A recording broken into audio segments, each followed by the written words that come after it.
Well, putting the little spongy part back on, and I forgot to actually turn on. Okay, man, everybody at home missed my sunburn comment? I'm sorry. You have to ask somebody about it. So he's honest with people, and he does not sugarcoat Christianity. He doesn't say, "Oh yeah, become a Christian. It's the easiest thing you'll ever do." No, it's tough. It's going to cost you, and Jesus says you need to be careful to count that cost. May cost us our relationships with our families sometimes. May cost even our own life in the worst of times. And now he's going to transition to the importance of counting the cost with a couple of earthly illustrations to make his point. But before we do that, let's go to our Father in prayer. God in heaven, we praise you so much for Jesus. We praise you for being willing yourself to count the cost of watching your Son go through that on our behalf. It's just an amazing thing that you were willing to do. You believed we were that worth it. And that's just so hard to believe, God, because we just don't feel like we're worth it many times. And Satan, of course, tries to convince us that we're worthless and not worth anything at all. But we know that the cross changed all that. And we know that the cross says that we're worth any cost, even the precious blood of your Son. Thank you for your grace and your mercy. We pray that we'll use your grace as a motivation and a springboard to push us to serve you and to count the cost ourselves. And we pray, God, that we will view you as worth any cost in return. Bless us as we study this morning. In Jesus' name we pray. Amen. All right, so Luke 14, 28 through 30, Jesus says, "Which one of you, when he wants to build a tower, does not first sit down and calculate the cost to see if he has enough to complete it?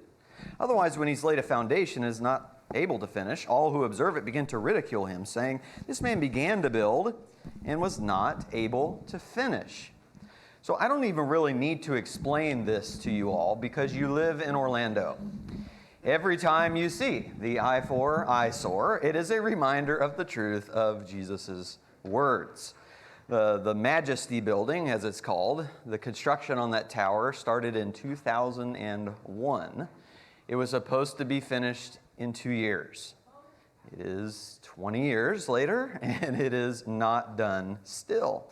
Claude Bowers, the owner of the building and owner of a Christian radio station, he had good intentions because his plan was to do like a pay-as-you-go sort of thing instead of taking out debt.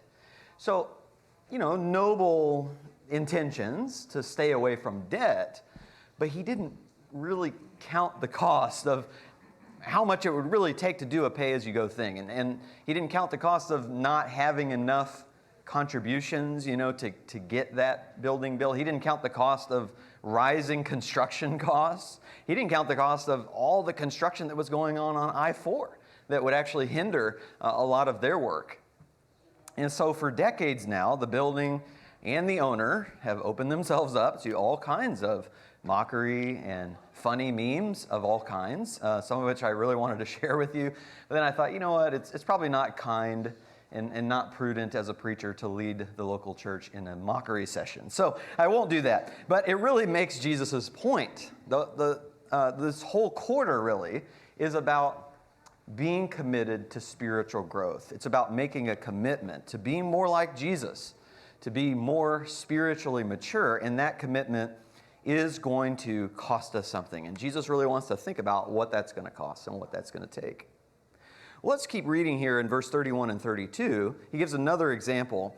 "What king, when he sets out to meet another king in battle, will not first sit down and consider whether he's strong enough with 10,000 men to encounter the one coming against him with 20,000? Or else, while the other is still far away, he sends a delegation and asks for terms of peace." In this example, the cost of committing to this battle is way too high. The other king has a stronger army, and so if he tries to go up against them, he's going to lose. In the tower example, at least there was like a chance, after I count the cost, oh yeah, I can afford this, I can go ahead and successfully build this tower. Here, there's no chance of success. This king's just not going to win, and so if he goes and commits to battle, he's going to get defeated. Well, in this story, it's pretty clear that we're the king, right, counting the cost, but who's this stronger enemy king here? Let me give you a couple options for what Jesus might be doing with this parable. first of all, the stronger king could be God. And so Jesus could be telling us to consider the cost of fighting against God. And if we don't commit to Jesus, we're going to be fighting against a much stronger king. And we're not going to be able to defeat God. If that is Jesus' meaning here, then it's kind of neat because the tower verses in verse 28 and 30 are about counting the cost of committing to Jesus. And then this king example would be counting the cost of not committing to Jesus. And that's kind of a neat and powerful point to make because the cost of not committing to Jesus, much higher than the cost of committing to Jesus. So I think that makes a powerful point. However, I'm not sure that's Jesus' point. It might be reading a little too much into the text. And so the second option could just be, this is just another example of the importance of thinking things through, right? Not rushing into a decision.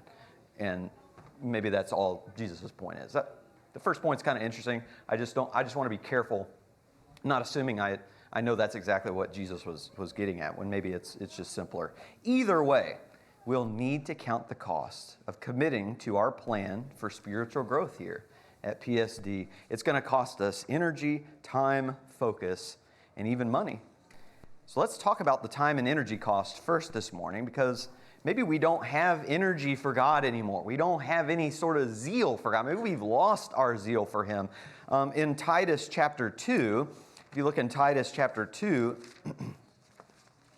he talks about zeal here.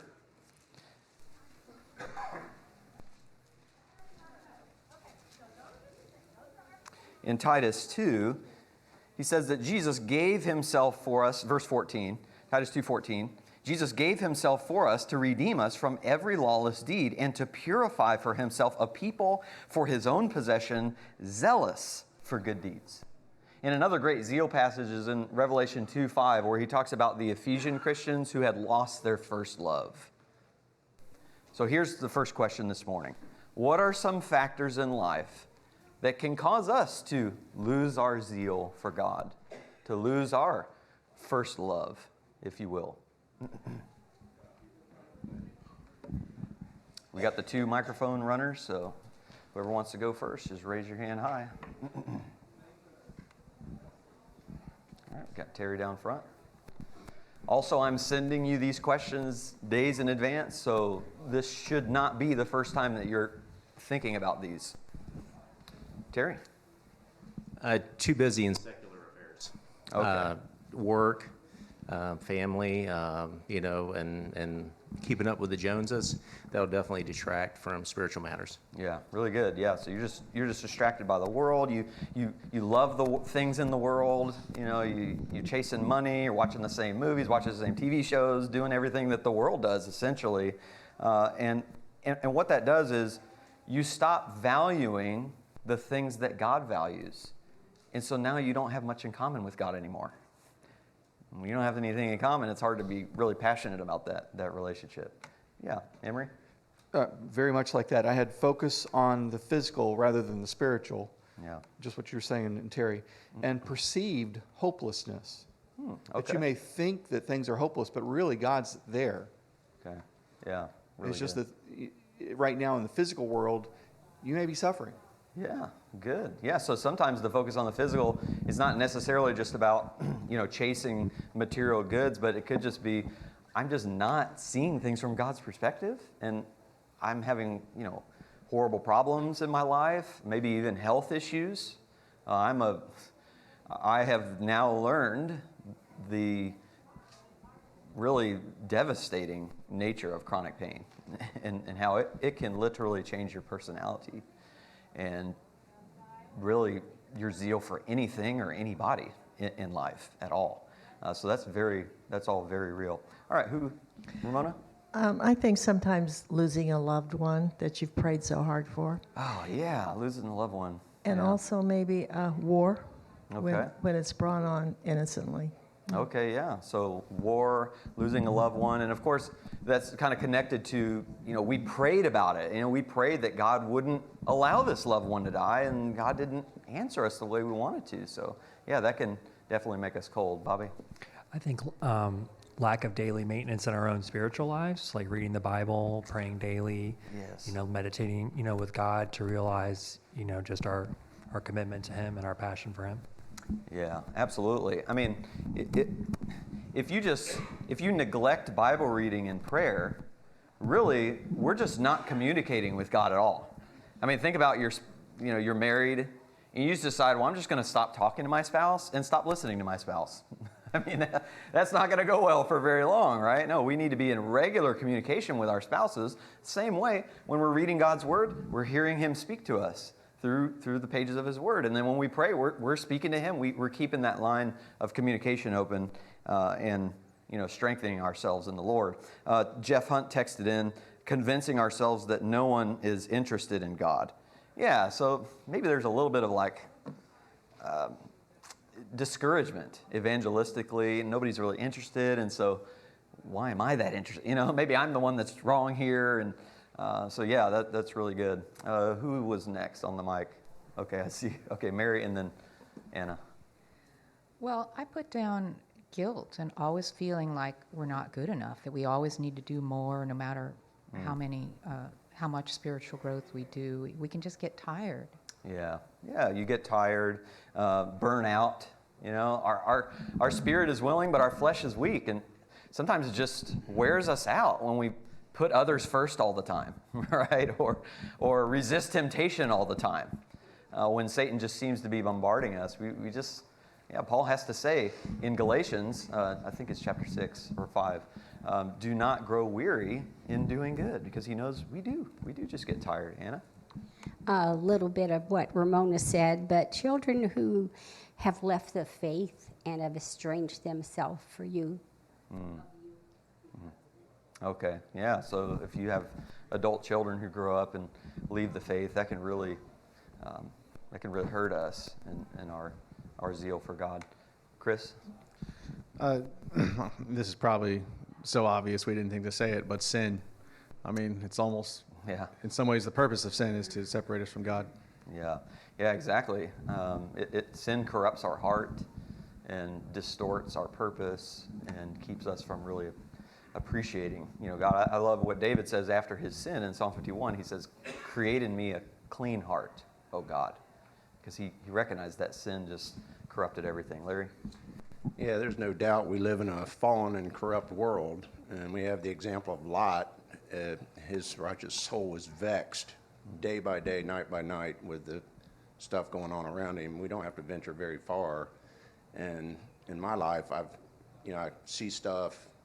I'm in construction. I hear stuff, and it wears on you after a while, and it can affect. You just get worn out sometimes. So, just living in a fallen, sinful world, we can fall into that trap of disappointment and despair, and that's two of the greatest tools the adversary has in his war chest. Yeah, really well said. Absolutely. All right, here we go. Here.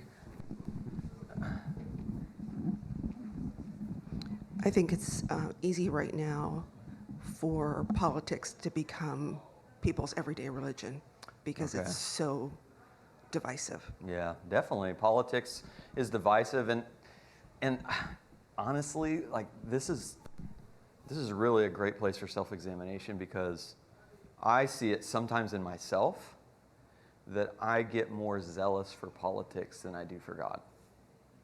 That's a problem.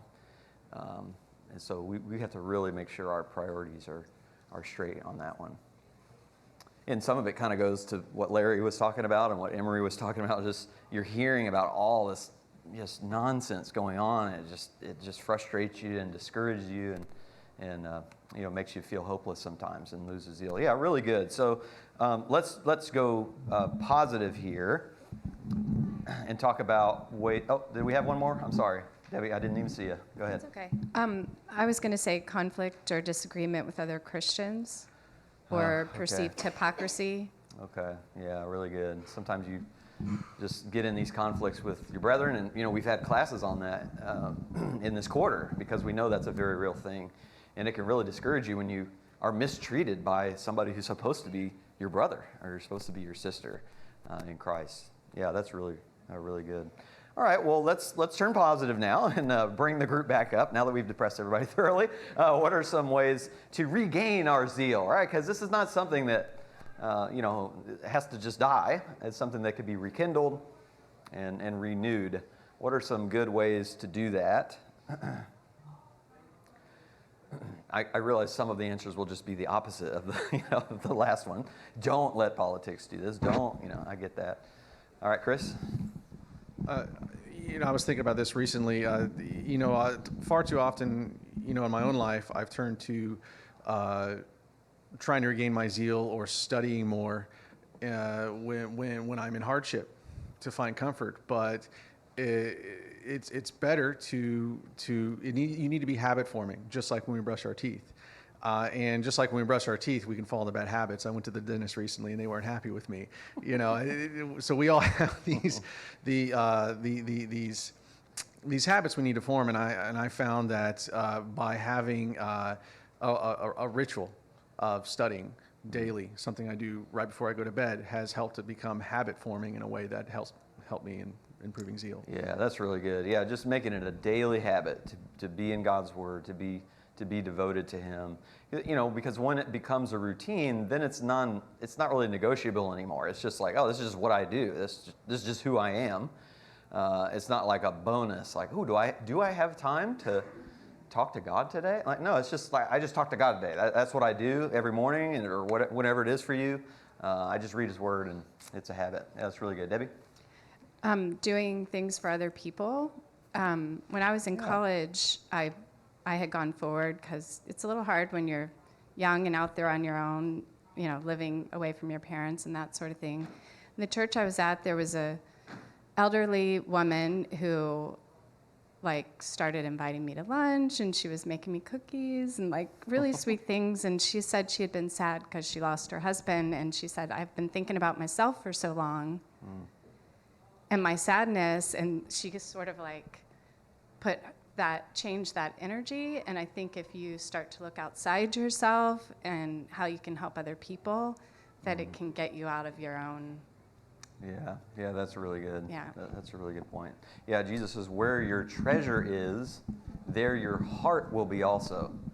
And I know he was talking about finances in that situation, but that principle is so true. If I make other people my treasure and I make God my treasure, then my heart and my zeal, right, are gonna follow that. It's a good point. Retha texted in, and she said, surround yourself with good people who will lift you up and will, push you to excel and inspire you in that way. Be careful who you're surrounding yourself with. Yeah, Marilyn? Sometimes it can be something just so simple.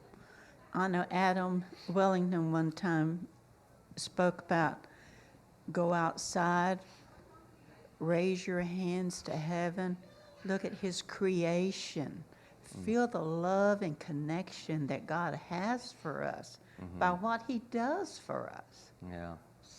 Yeah, that's really great. Don't take the simple things for granted, and we do. We're like the fish in the water, right? The fish doesn't really think about the water around him. It's just, you just take it for granted. But we're surrounded by such beauty, and sometimes we're just so busy with life, we don't stop and even just appreciate a sunset, or the breeze on our face, or the beauty of the trees. Really good. Okay, Stuart. One of the things I do is I seek out guidance from the people that first introduced me to my zeal, to help me find the church, and then I try to cut the people out that keep me straying from it. Okay, good. Yeah, so you have people in your life that can help you keep on track and remind you, and that kind of is closely related to this idea of remind yourself of why you had that zeal in the first place. Right? A lot of times if you go to marriage counseling or whatever, they'll tell you okay, you're having all these problems with your spouse, but you married them, right? Obviously you didn't have that many problems with them at the start, or you would have never married them. So what was it about the initial relationship that wanted you to take it farther into marriage? And get back to that. Remind yourself of those things, and you'll get that first love back. Okay, Terry? A lot of times what I'll do is I'll disconnect. I'll just kind of turn off the internet, not use my phone, not go on the internet, don't look at the news, And then just you replace that with go. You go and do something that God delights in. We know what He loves, and if you go and do one of those things, it makes you feel a lot more zealous. Yeah. It's immediate. That's really good. Yeah, do kind of a technology fast and cut off the phones and the TVs and all that and go do something. Because if you think about it, when we're using our technology, usually what we're doing is we're watching other people do things. It's like, okay, there's a place for that, and that's entertaining, and sometimes it's inspiring. But am I doing things, or am I just spending most of my time watching other people do things, when I could just turn them off and actually go become somebody that somebody might want to take a video of me doing something and post that for other people to watch. Anyway, so yeah, that's a really good point. Where are we at next, Will? This is in response to what Mary said earlier about how guilt can discourage us to not act and not be zealous. Just having the right perspective about Christ's and God's grace, and that we are not perfect. We're not ever going to be perfect. We're not going to work our way into our salvation. But by having that perspective, I think it can help us actually be zealous because of our redemption to bear fruit. Yeah, sometimes we just need to go back to the basics of the gospel. The grace of God despite our sin is just so powerful. And we just forget about that. And we get into busy mode, and then it starts to feel like earning mode and deserving mode, and we know we're not doing enough, so then the guilt comes in. It's like, no. Get rid of all that mindset. Go back to where you started, which was the power of the gospel for salvation. Yeah, really good. I would also say, stop trying to make compromises and live for the world and God at the same time. Jesus says you just can't serve two masters. He doesn't say, it won't work out that well if you try to serve two masters. He just says you can't. It's just impossible. So, take the foot out of the world, because all it's doing is destroying your zeal and distracting you. Patsy Holt texted in. She said, ask for prayers. Absolutely. If you're struggling with zeal, get with one of your trusted brethren. Get with the shepherds. Ask the shepherds to pray with you. Ask the deacons to pray with you about your zeal. Yeah, really good. Let me just say one more point on this. Kind of goes back to what Chris was talking about with a routine. Sometimes a routine can become stale, and you need to mix it up a little bit. Maybe your routine is, I read Psalms and Proverbs every day. Okay, that's great, but after you do that for a while, it can be really helpful to say, I'm just reading the same books over and over again, right? I need to get out of the box. Or even if you're reading the Gospels or the New Testament, maybe I need to open one of the minor prophets, because I don't really know what Amos is about at all. And I've heard he's famous, but I don't know what for, and so I'm going to go read his book. And that can be really helpful. Or maybe getting a study guide or something on a biblical subject or topic that you've always been curious about and that's particularly relevant to your life situation. That can kind of snap you out of a stale routine, mix it up a little bit. And then I'll also say, get out of your comfort zone. There's something, when I used to go to Cranger's Park and do evangelism there, I just haven't been, mainly because of the headaches, but I never really wanted to go because it was always awkward and uncomfortable talking to strangers. But I always got what I called a zeal rush afterwards. It was just like, yes, I'm just on fire for the Lord after we're leaving Terry knows, because I could even feel my heart rate was, even in the parking lot leaving, it was like my faith became mixed with adrenaline, and it produced this incredible zeal for God and wanting to just go conquer the world for Him. Now that's Cranger's Park, but you don't have to do that, but it could just be inviting somebody to come worship with you. You're super nervous. This person looks super intimidating. They're probably going to say no. They're not going to be interested. They're going to think I'm an idiot for asking.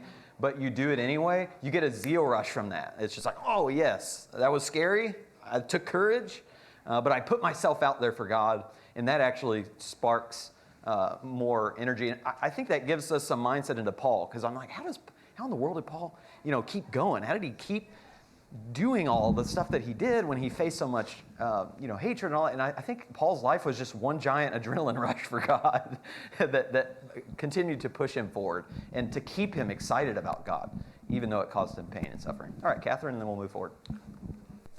I think we forget to be grateful Some Yeah. people will keep a journal of what they're grateful for. Maybe it's 1 or 2 or 3 things each day.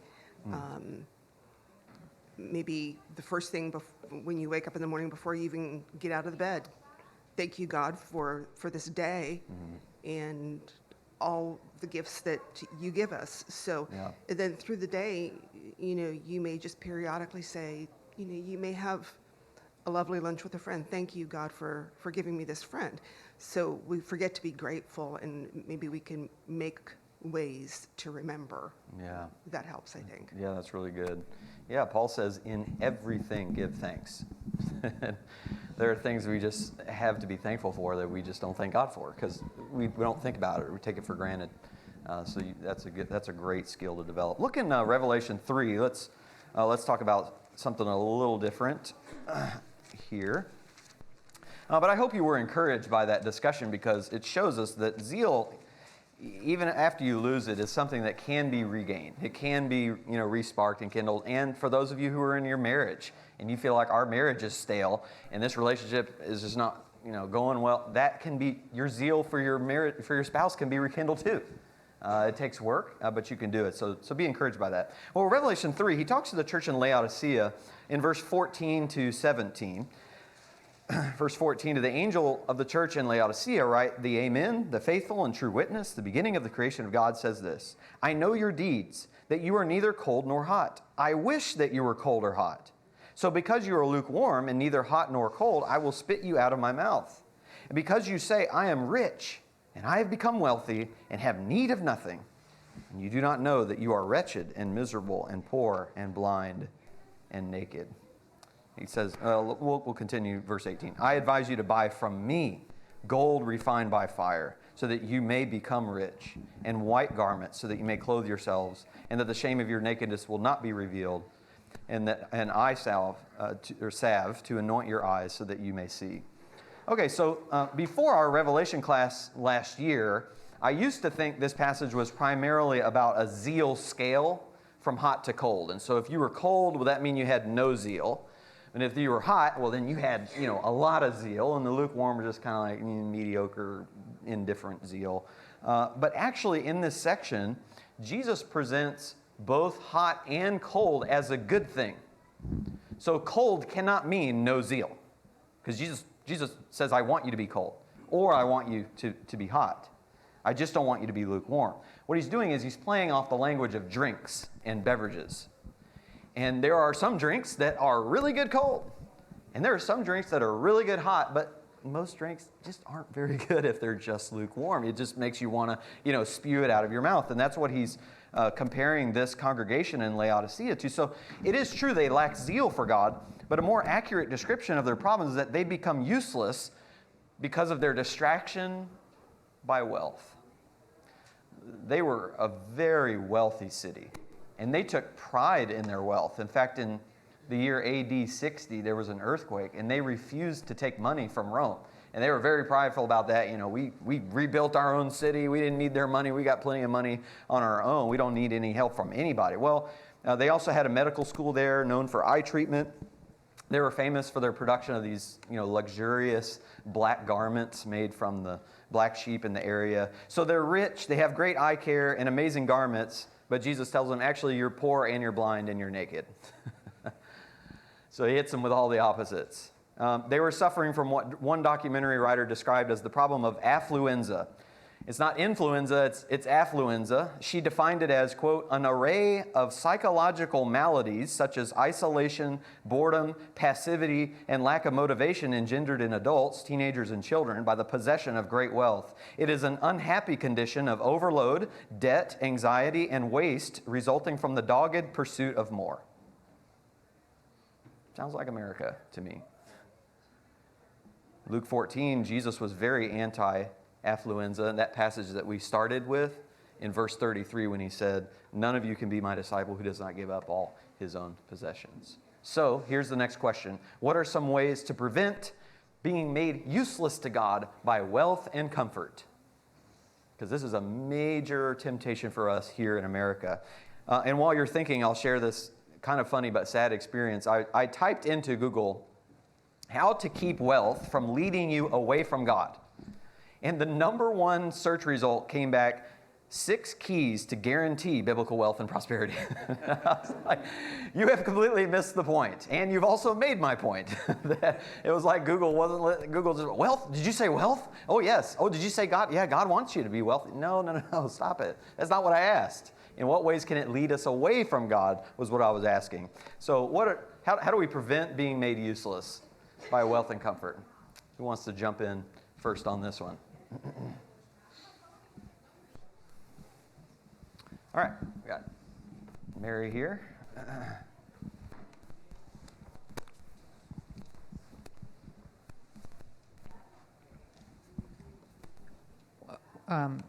Being wealthy will bring many more opportunities your way for investment, for leisure. So if that happens, you have to watch what you commit yourself to. Just in terms of time alone, you could go to some entertainment every night. You could go on a cruise every 6 months. Those things would be very tempting. So you have to just watch out for that. Okay, yeah. You can afford to buy a lot of distractions from the Lord. Yeah. All right, Stuart's got one. While we're waiting on him, I'll say educate yourself about third world countries. Whether that's going there, if you can pull that off, or just watch YouTube. Just go on YouTube. You can find all kinds of documentaries and footage from how other people in this present world actually live. It will do several things for you. It'll create incredible gratitude in you for what you have. It'll remove all pride from us and create this humble awareness that we just don't deserve all that we've been given in this country. And it'll create compassion for those who, have less. I mean, think about it, like, I was born here, but I didn't choose that, right? I could have easily been born in some part of India or some part of Africa where they just have almost nothing to live on. I didn't choose that. What an amazing thing to be grateful for. Stuart? To prevent being made useless by God, wealth and comfort, I think, is continue with your spiritual growth as you've been doing. As you were doing something before you became wealthy and comfortable. Continue on afterwards. The opportunities to share that is going to grow exponentially with your wealth and comfort. Yeah, really good. So if you keep on with your spiritual growth, you'll actually be able to serve God with your wealth, even. Yeah, and that's a good way to look at wealth, as this is not really my money at all. This is God's. He has entrusted me with this money, and He says, "To whom much has been given, much will be required." Right? And a lot of times that all we think about is, well, what do I want to buy? What do I want to spend my money on? It should be, what does God want me to spend His money on? How can I increase, the borders of His kingdom? Rachel? Focusing on sharing your wealth with other people and not keeping it all to yourself, and giving to others and focusing on that. Really good. Yeah, be a generous giver. And that's the thing, if you're being seduced by wealth and comfort, you'll be able to tell, because when you try to give to somebody, it's going to be super hard because you're not going to want to let it go. But the more you do that, the easier it gets to give, because you're loosening your grip on earthly possessions and you're focusing more on your heavenly possessions. Okay, I'll make a couple more. If anybody wants to jump in, you can.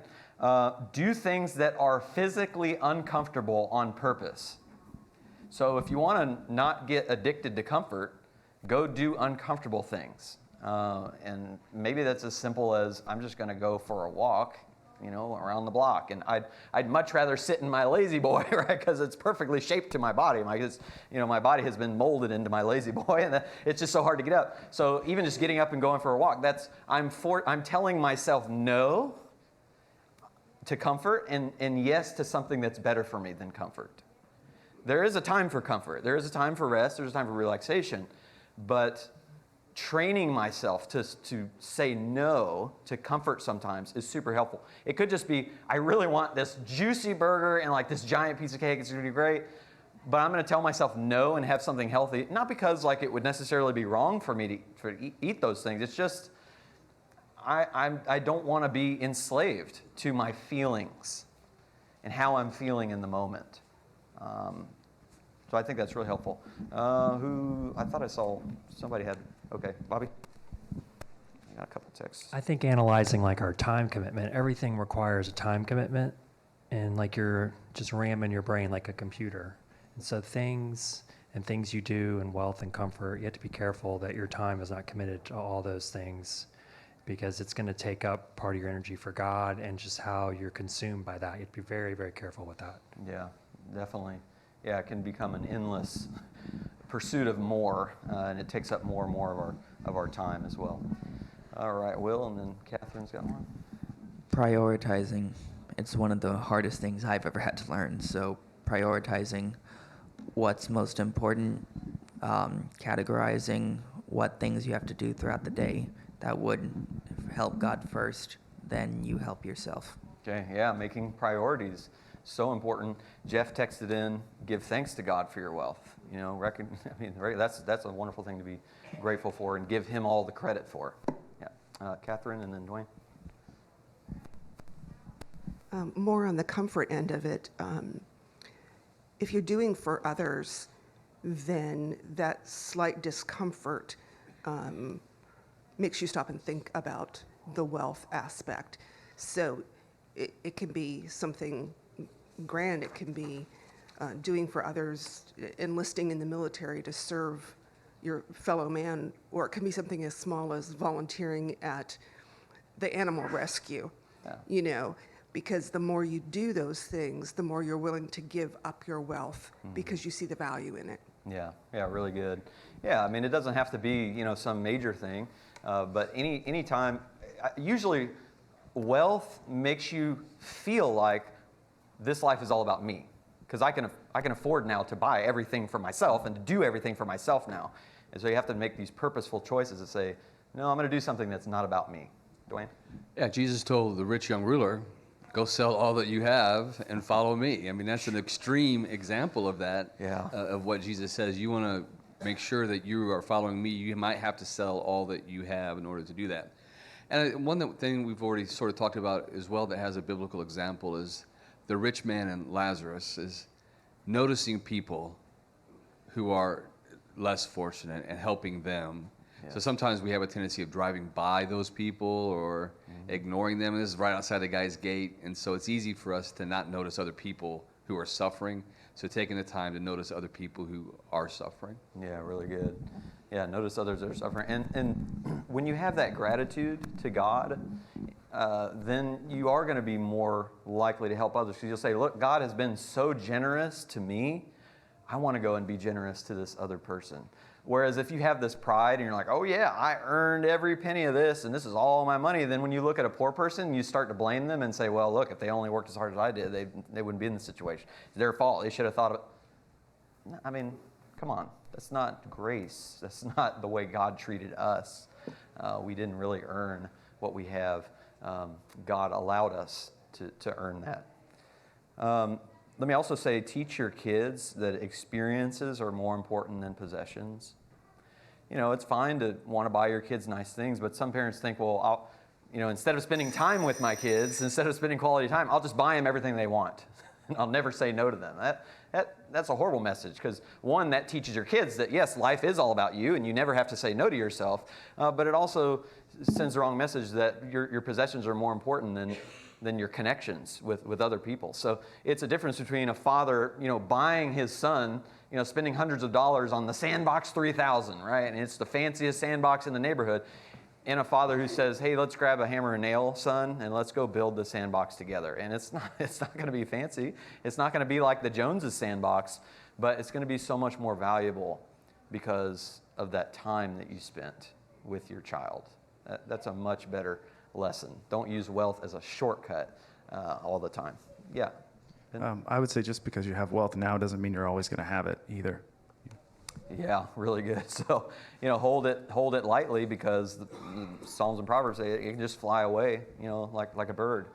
Yeah, it can go away at any time. So don't waste the opportunity that God has given you to be in the position that you're at. Use it to serve Him. Yeah, really good. Let's talk about one more barrier, and that's busyness. We'll have about 5 minutes to talk about this. You think about Martha, and Jesus is at the house, and Martha she's running all over the place and just trying to get the food prepared, and Mary's sitting at Jesus' feet listening to him, and she gets on Jesus, or asks Jesus to get on Mary and says, look, hey, tell her, to help me in the kitchen. What is she doing? And Jesus says, no. Mary has chosen the greater part here. You, Martha, are too concerned about, you're so concerned about so many things that you've lost focus on the one thing that matters most, and that's me. And I think maybe we lose sight of that. We feel like Martha. We're running ourselves ragged, and we wish we could spend more time devoted to Jesus, but we can't because we're so busy with all these other things.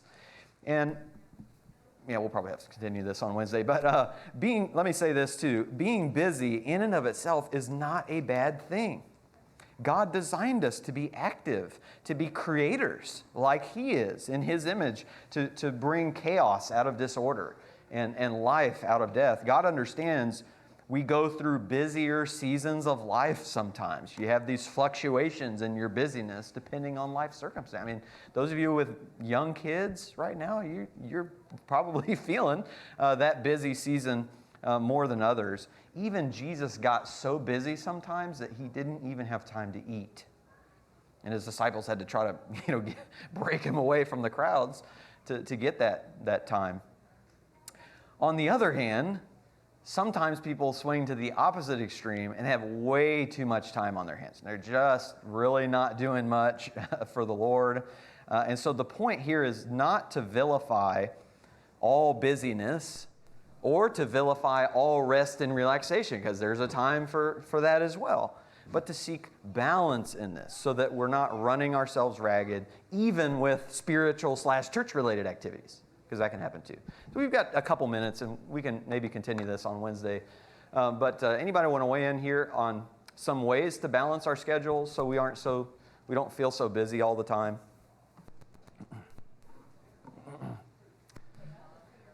All right, Terry's got one. Oops, I got a text.